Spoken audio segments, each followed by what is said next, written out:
kepada Salomo untuk meminta apapun yang dia mau. Luar biasa, Salomo merasa mendapatkan tugas yang berat sebagai seorang raja. Maka dia meminta agar Tuhan Allah memberikan kepada hati yang paham atau bukan, daripada meminta kekayaan dan hal-hal yang lain. Di Gibeon, Tuhan menampakkan diri kepada Salomo dalam mimpi pada waktu malam. Berfirmanlah Allah, Salomo, minta apa yang kau inginkan supaya aku mengabulkannya. Usiaku tak pernah muda untuk memimpin bangsa ini, ya Tuhan.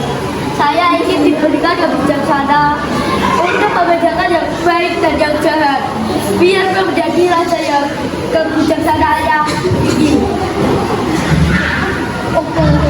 Jika kau itu yang kau minta, maka akan dikabulkan. Tetapi tidak hanya itu yang akan dikabulkan. Aku akan memberikan kekayaan dan tanah yang baik untukmu. Terima kasih Tuhan.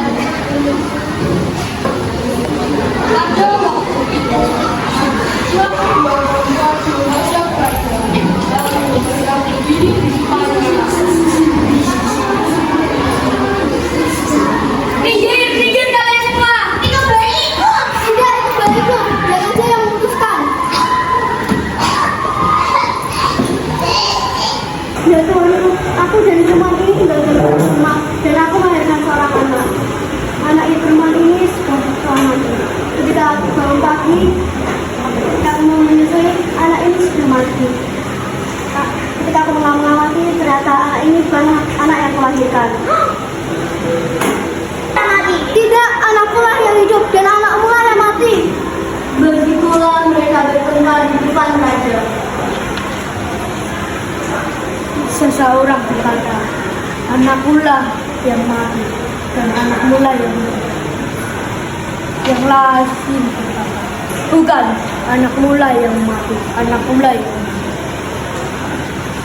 Sesudah itu, raja berkata kepada prajurit, prajurit, ambilkan aku pedang.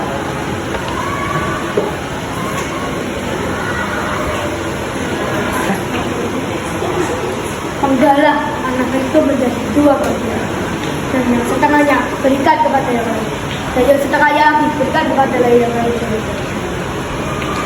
Apa kata perempuan yang mempunyai anaknya begitu itu kepada raja, sebab itulah belas kasihnya terhadap anaknya itu.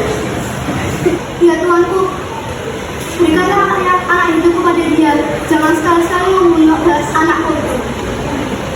Supaya jangan untukmu dan jangan untukmu. Udahlah.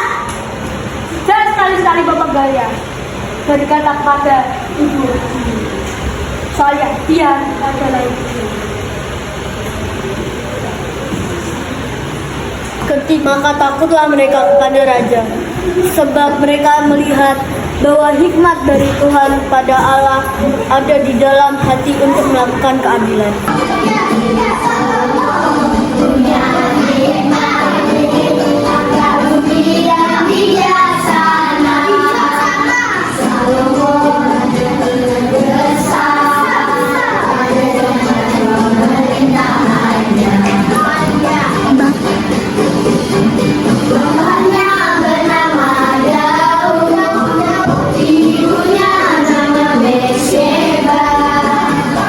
Sayang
kisah Salomo itu kita belajar tidak mudah terpengaruh dan harus membedakan yang baik dan buruk, dan jangan lupa untuk terus berdoa kepada Tuhan.